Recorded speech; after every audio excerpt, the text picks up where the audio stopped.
Welcome back to another day in the arena, everybody. It's Untap Your Go, and today we are playing Mono White Lifegain in Standard.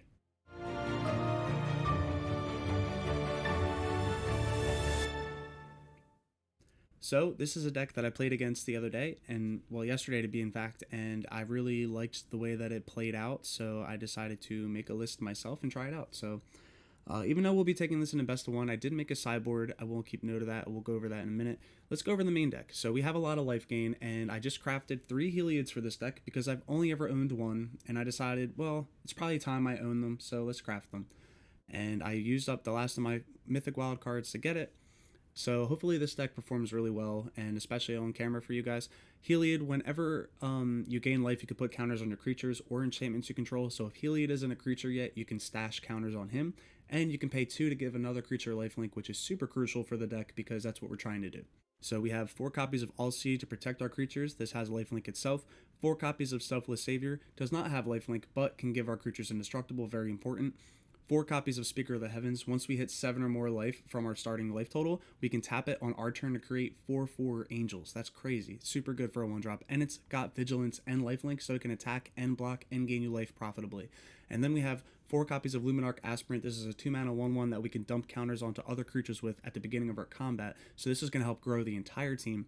We have 4 copies of Daxos, Blessed by the Sun. This is a 2-mana 2-star, so its toughness is equal to the devotion to white, and then whenever a creature dies or enters the battlefield under our control, we gain a life. So that's really good. It doubles down on the life gain triggers, so even if our opponent deals with our threats, it's going to grow the rest of our team.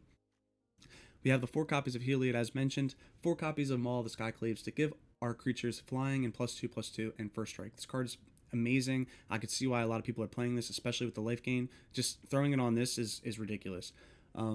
We have 1 copy of Basri Ket. I was experimenting with a Planeswalker. I wish we still had the 4-mana Ajani in Standard because it would be really good right now.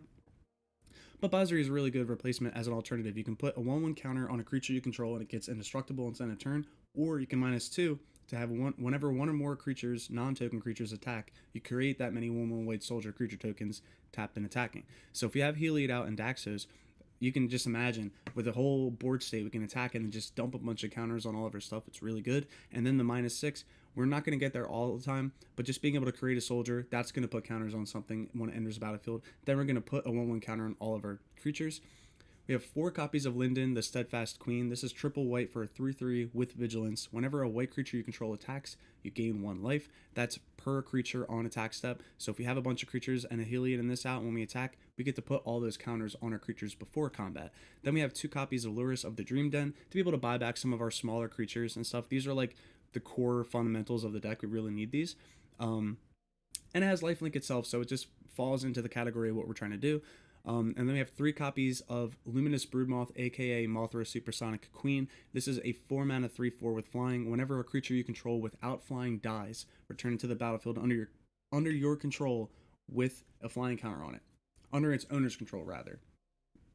So this is going to buy back all of our creatures when they die. So Daxos, when something dies, we gain a life, and then it'll come back in with a flying counter, gain another life, and then we can gain another death life. And it's just like a vicious cycle of gaining life, and it's going to be very hard for our opponents, and probably not so fun. So in the mana base, 18 planes, 4 Castle Ardenvale to make tokens. Very sweet and simple. In the sideboard, we have Glass Casket against small creature decks. Skyclave Apparition, again, against like small creature decks, and also just like to deal with problematic non-land permanents that cost 4 or less. Then we have 4 copies of Fellow to Retreat. This card is a powerhouse against control. Once it sticks, they have a very hard time dealing with it. And even if they wrath our board a bunch of times, we can just keep establishing a board state, whether we're drawing creatures or drawing lands. And then we have 4 copies of Elspeth Conquers Death to be able to combat all the planeswalkers and any silly nonsense that costs 3 or more, as well as be able to protect ourselves on our turn by making our opponent's spells cost more and buying back our creatures. If we buy back Lurrus, then we can buy back everything else. We can buy back Mothra, so we can give all the creatures their death triggers and stuff again. Very good. Leave a like on today's deck if you enjoy today's deck, and subscribe to the channel, all that good stuff. And let's take this into the arena and see how we do in Standard with Mono White Life Gain. On the play, up against our first opponent, ZTs, and this opening hand is like exactly what we want to see. So this should be hopefully a very easygoing win, depending on what our opponent's going to be on.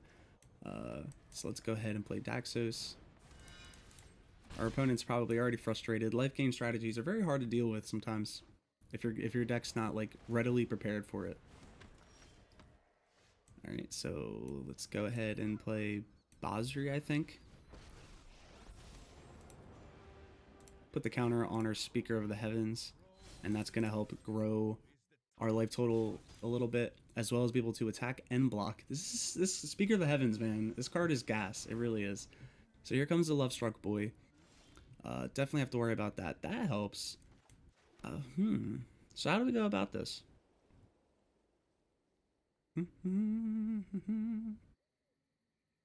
It's indestructible until end of turn. So I think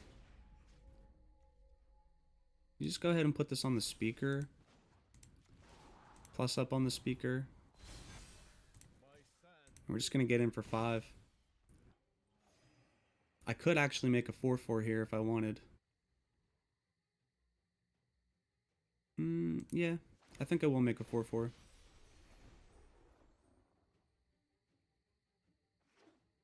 This is a really good turn. That was a really good turn 4. Alright, so the Great Henge for our opponent gets them some life back. They can't attack profitably, which is working out brilliantly for us. And I think this is pretty much game over. We're going to put the counter here. Yeah, this is definitely game over. We can just attack overhead and not even have to worry about his creatures.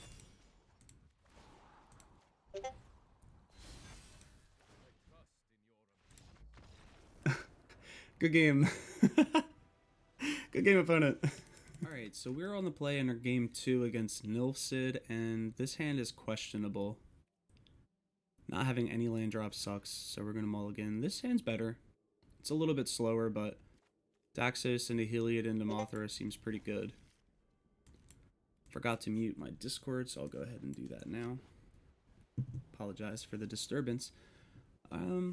So I've been having a lot of fun in Diamond, even though I'm having a hard time actually progressing. Like, I win a game or two, and then I lose a game or two, and I just can't seem to get a grasp on the play style, I guess. Plus, I'm switching formats back and forth now, so it's a little confusing.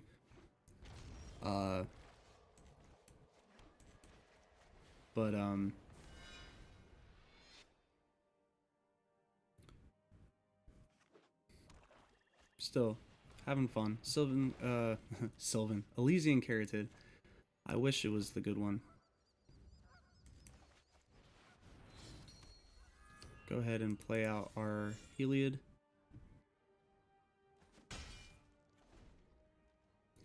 Never really had a chance to play with Heliod before today's video, so it's crazy being on the winning side of the spectrum playing this card. That's for sure. It's very different than being on the receiving end of this nonsense. So 1, 2, 3, 4, 5. So we get in there.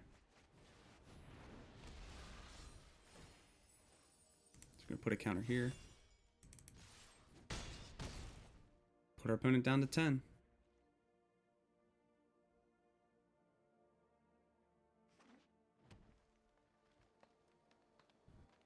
And then if we draw a land drop, if we draw a land, we can play Lurrus and then give something lifelink, and that puts 2 more counters. That'll put up to 2 more counters on the Mothra or something. Not sure what our opponent does here. I mean, Extinction Event, if they're playing that, they are in Soul Tie, so it's in their colors. I'm not sure if they would play that in a Mutate deck. Yeah, I didn't think so. So they're more focused on the creature strategy, and they're definitely going to try to go for the Austacious Sterix interaction, try to get some crazy, juicy stuff out of that. I don't think it matters. I think we actually just win here. We have the chance to win here. So if Heliod comes in, it also dies and puts 2 counters. Do both Heliods see the trigger happen for the first one? So we're going to keep the one that is in play. Mothra brings it back. Okay, yeah. So this definitely should seal the deal. So which one are we keeping? Keeping this one. Counters there. Put the counters there. And then now, theoretically, I'm pretty sure no matter how our opponent decides to block, they're dead. I know I would have had to put one counter there. Yeah, might as well gain the life. If only one of these had first strike. We'll give it to Daxos.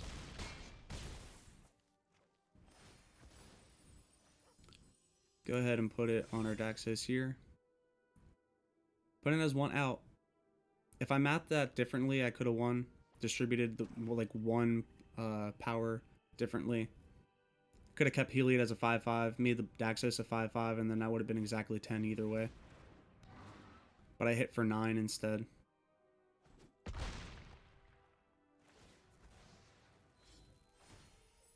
Alright, we're going to put that on Daxos.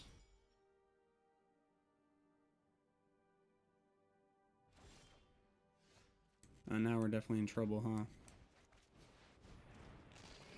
So get Heliod back. Can't play anything out of our graveyard, though. So we're just going to go ahead and get in.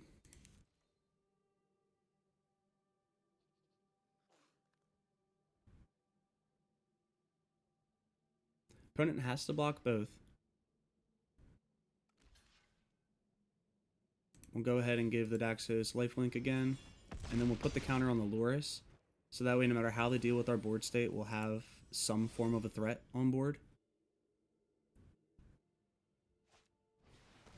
Alright, Polychronos. So, hit our opponent with a good game.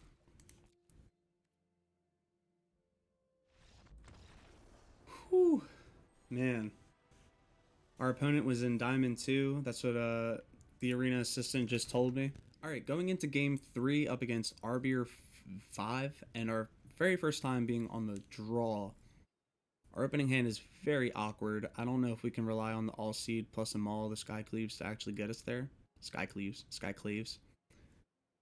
I think I mulligan this. Oh, this isn't much better, but we're going to have to keep it now.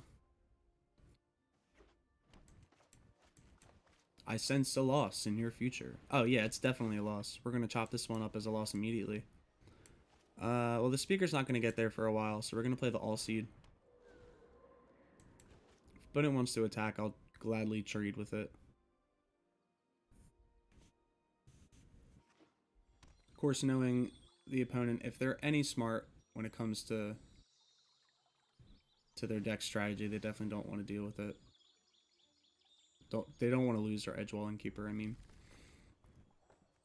So I guess this is probably like, oh, what? You better have a trick. No? Well, that changes that literally changes everything. Okay. Okay. Who just gives up an Edgewall Innkeeper like that? Bone Crusher's good. It's unfortunate I couldn't stick one of these first. Yeah, and there's the Heart's Desire. So I guess we just go 3-drop, 3-drop, or 1-drop, 1-drop, 1-drop.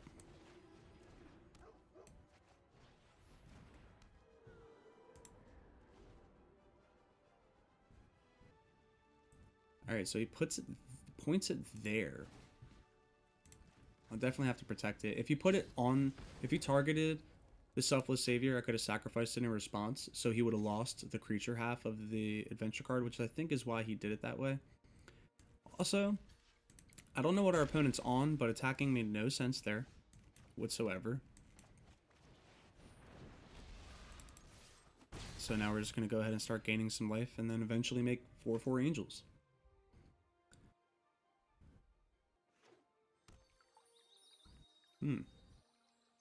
Very strange opponent, indeed. I don't know what exactly what they plan to achieve by throwing their 1/1s.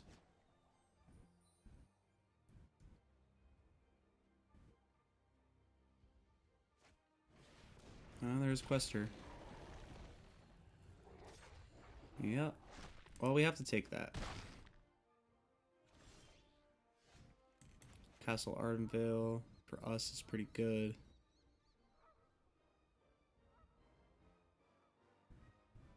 I can sacrifice the All Seed to give the speaker protection, and then it comes back. That just gets me up 1 life, though. It doesn't do much for our strategy. Huh. It feels like Questing Beast just kind of beats us, right?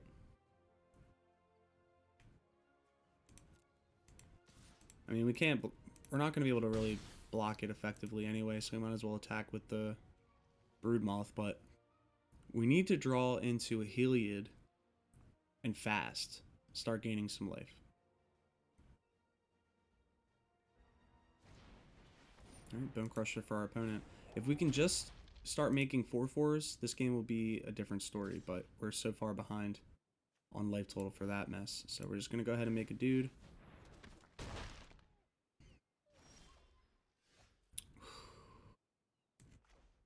I mean, guys.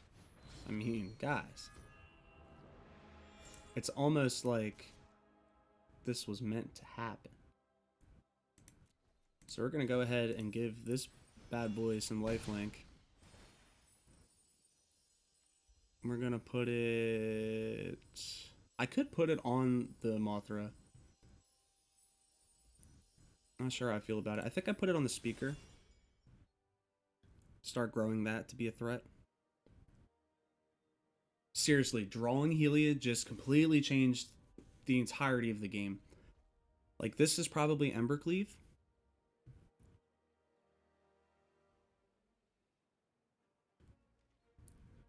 So we obviously block Questing Beast. I throw one in front of the Bone Crusher Giant. Yeah, we'll throw a 1/1. Sure.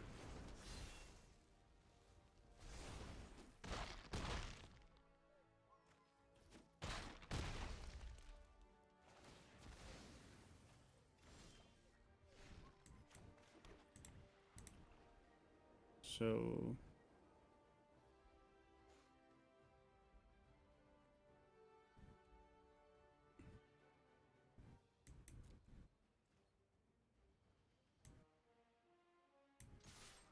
I'll actually keep up the All Seed. We're gonna give Mothra lifelink, and we're gonna give, well, this All Seed already has lifelink.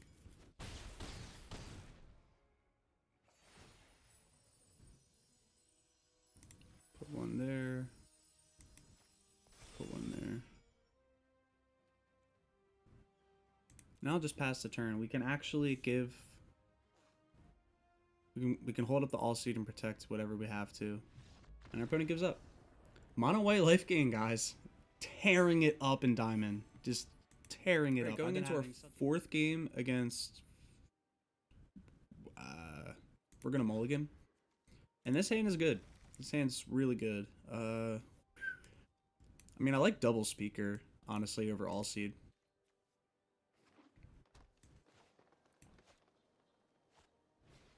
Goose. Goose for our opponent. We drew into our third land, which means Heliod and Loris are right around the corner. I wonder what we're playing against. Is this mono green food? Yeah, this could very easily be mono green food, so I can expect a Wicked Wolf probably next turn. Okay. Makes a 1/1. It's pretty good. So I guess we're going to go ahead and slam our 1/1s.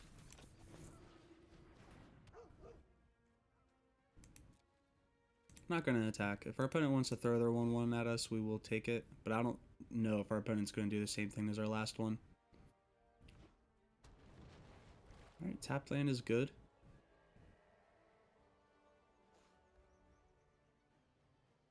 They have 4 mana, though.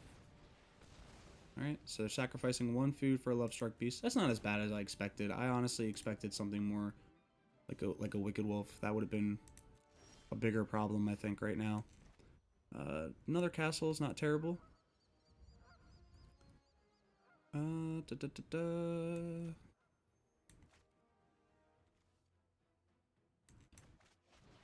we'll go ahead and play Heliod.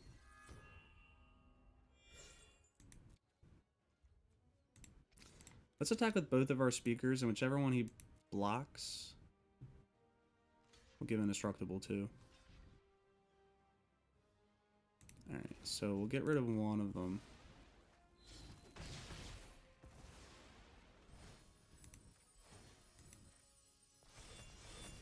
Put the counters here. So now we have a 3-3. They have a 5-5 that can't attack. Assuming that they don't play another 1-1. Great Henge is good, though. So that gives them a lot of draws. It's going to buy them a lot of time. And they found their 1-1.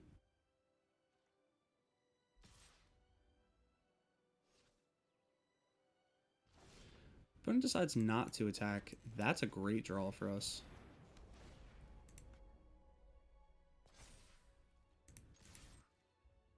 That's an insane draw for us. Wow. So we get to deal 5 to them if they don't block. Or we just gain 5 regardless. We're up to 27. This has vigilance. And we can go ahead and make a 4-4. Natalia is pretty scary.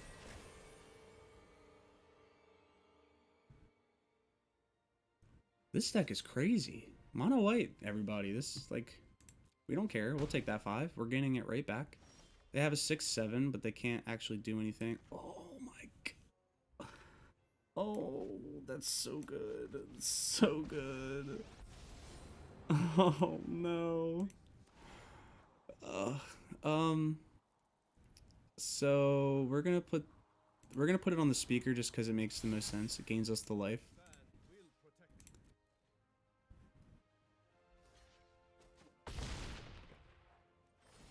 Speaker plus Maul of the Skyclaves is so good. So where do we distribute the counter? I could put it here. Just completely outscale the Lovestruck Beast and stuff.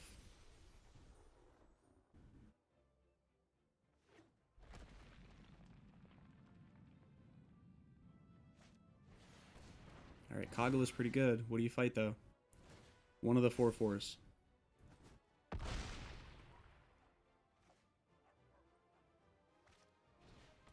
Ooh, Shadow Spear. Okay, this is getting good.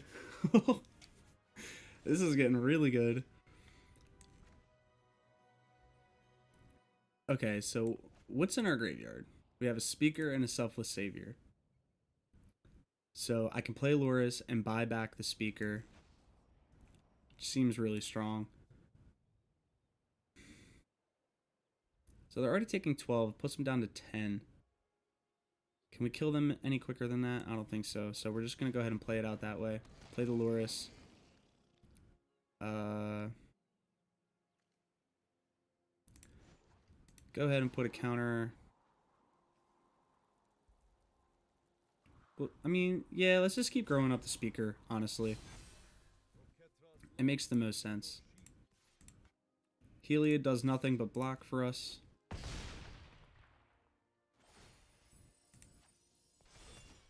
Put that there. And then I guess we play our other Speaker. So even if they deal with the one, we have the other. Alright, opponent, what do you got? They can gain, like, I don't know, like 8 or 9 life this turn with Shadow Spear. That's super good. He's going to try to blow up Heliod with the attack trigger. Oh, I guess he can get them all as Skyclaves. Ooh, Wicked Wolf. What does Wicked Wolf fight? Loris. Okay.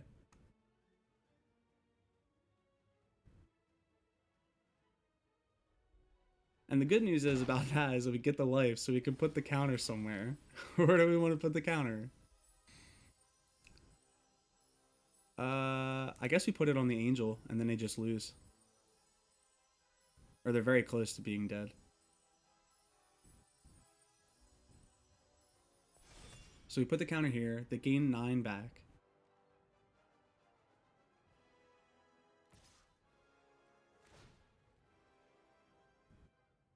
Yep. There goes the Maul of the Skyclaves. I mean, I'm still going to block it.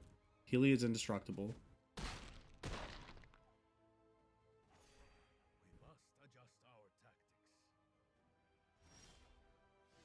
Another Speaker.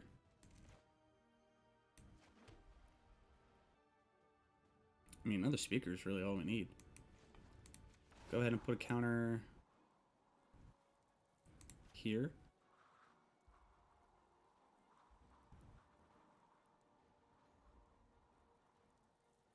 This is a very close race because our opponent's gaining up to 11 a turn between the Great Henge and the Ape.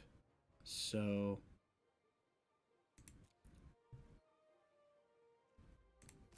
get in with the Angels.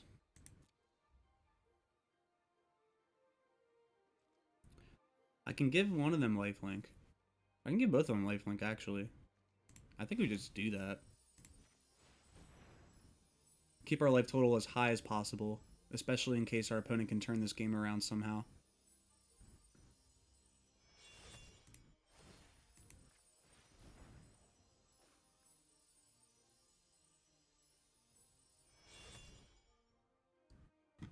Opponent's thinking. That or they're just trolling us.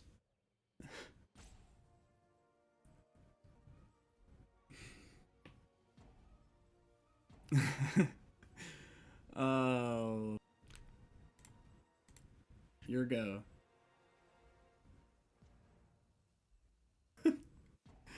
Why you gotta be so negative?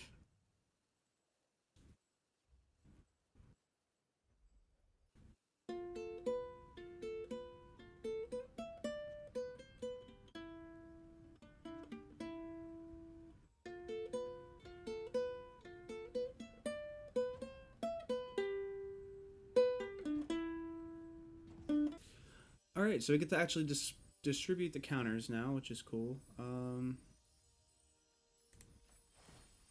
Put all the counters on Heliod this time.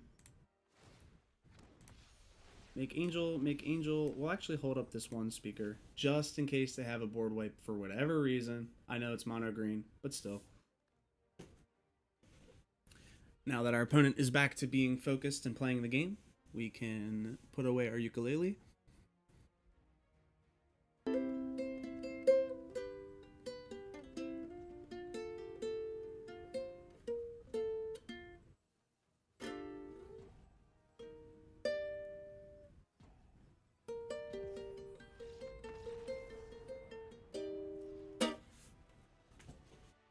Going into the last, fifth and final game. Let's see if we can go undefeated, guys, with this amazing deck. We are on the draw, and this hand is fantastic. We're going to keep it up against Papakage. Me too, buddy. Me too. All right, let's do this. Keep 7. We played a lot of green today. A lot of adventures. We've played a lot of adventures today in Standard. Wow. So if this plays out anything like the last time, we might have a chance. If they drop a mountain here, followed by Bone Crusher Giant. Okay, Brushfire Elemental's still a problem. Why didn't they not attack? Well, we're going to play our Daxos. No attacks.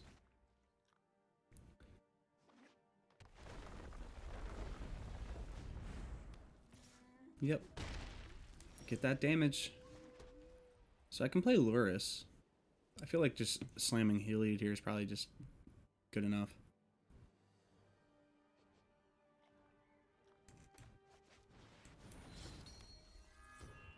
Yeah, we'll do that, and then next turn we can either play Luris or anything that we draw off the top. That'll turn our Heliod online, and then we should be able to start turning this game around, but if we don't get there in time, we're screwed. Can't block the Brushfire Elemental.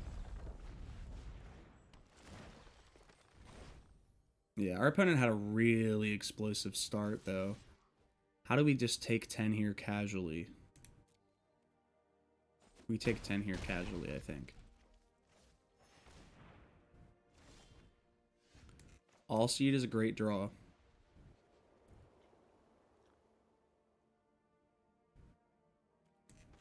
So play Luris. Target creature. So we're going to put it on this... So we can put it on the speaker, attack with the speaker, gain another life, and put it on Daxos. And then we should be able to just, like, stay alive, theoretically, that way. I feel like that's the call. We can also play our All Seed of Life's Bounty here, too. We're going to put that counter here as well. And we might as well hold up the Heliod as a blocker, I guess. But we'll get in with Daxos. Gain 2 more life. Put the counter here. keeps it out of range of Bone Crusher Giant. Scorching Dragonfire is pretty good too. Maybe I should have put both counters there then. It's a crapshoot. Quester. It's pretty good. And an Edgewall Innkeeper. Okay. How does our opponent decide to get in?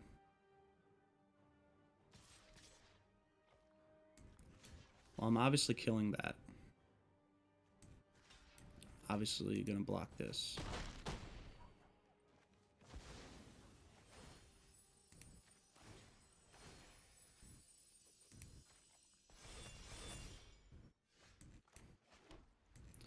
Alright, so we'll play Daxos. Even though he dies, we get triggers. Keep this one. Gonna put it there.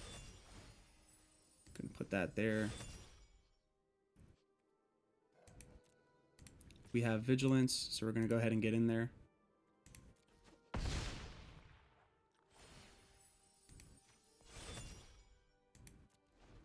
And we'll pass it up that way. Okay, Scavenging Ooze is good, but not against us. This is very intense. If we can draw into a Maul of the Skyclaves, I think we'll be in really good shape. Or if we can just stay alive for like one more turn, like two more turns to gain some more life. Yeah. Our opponent's gonna be, they're drawing a lot of cards though. Like they're drawing a lot of cards. So I would really hope that we can kill them sooner than later.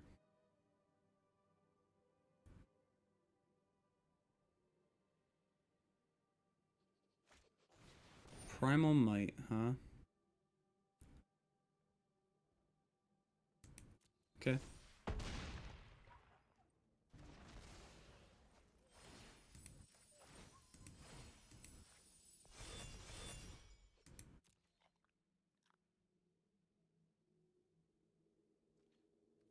No attacks.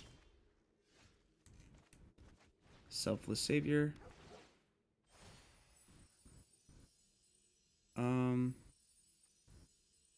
I mean, I could just, yeah, I'm just going to keep growing this Daxos, make it gigantic.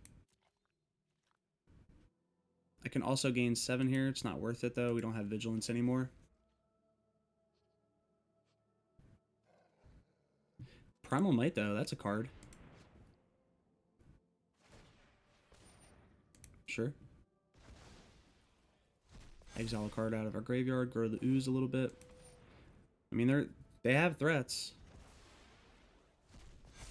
Can't hold up can't hold up these defenses forever.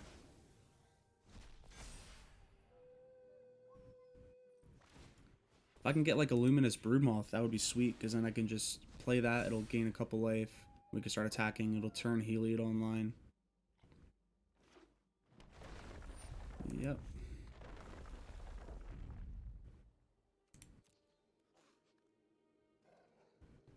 No attacks. So whatever he attacks with, I'm just going to give Daxos lifelink, and I don't even care about playing our land, so I'm just going to pass it up. But yeah, I can just give Daxos lifelink, and then whatever it blocks, it's going to kind of like balance out whatever he attacks with. But he's finding threats, and I'm not finding anything, so I might fall out of this game very shortly. Opponent could have an Embercleave just as easily. Still no attacks. Linden's pretty good. Pretty good.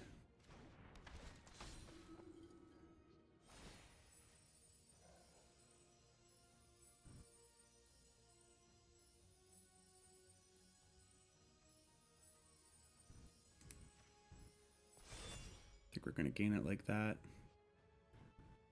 Can keep attacking. I think we just keep passing it up. Selfless Savior to back up the Linden. Linden to keep the Heliod alive. We're in pretty good shape. They could still just kill us out of nowhere with the Embercleave.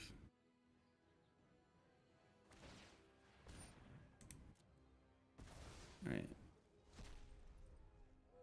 Why are you doing that?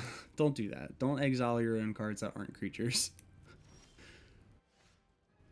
Okay, sure. Well, we just keep passing. We're at a stalemate. Can't do anything right now. Yep.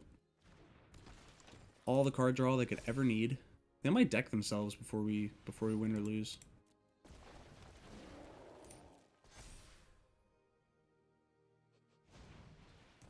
Mm-hmm. Mm-hmm.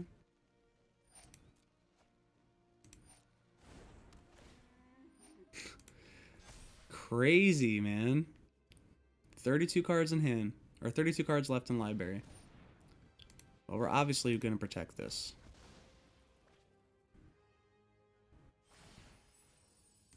And we're obviously going to put the counter here.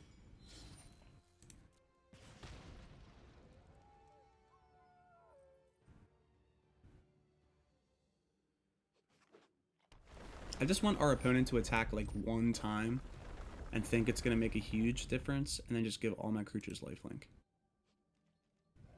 Yep. This is going to be a game changer. This might win us the game. This could very easily win us the game. Alright, so put the counter here. Let's make it a 2-2.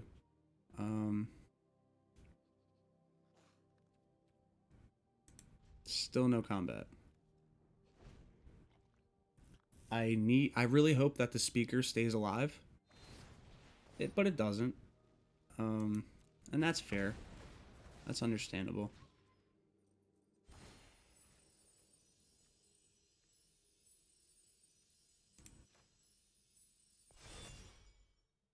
Keep distributing the wealth here among our creatures to try to keep them all alive.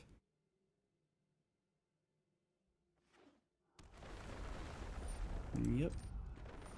Putting it down to 31 cards in library.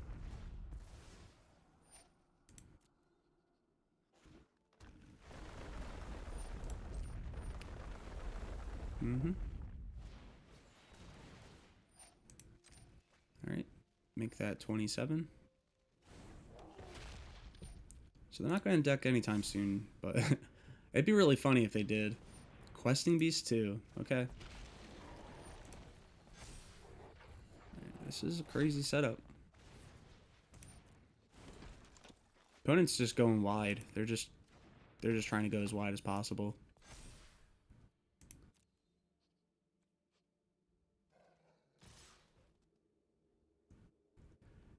Yeah, are we just like dead? We're just like dead, right? So Heliod blocks Questing Beast. This blocks here.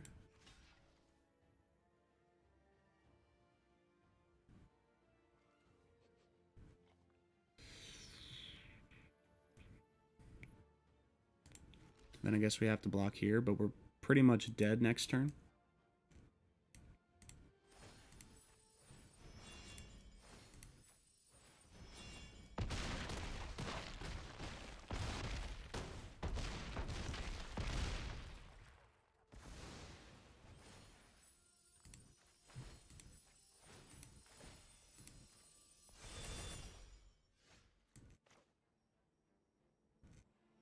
And they have like one blocker.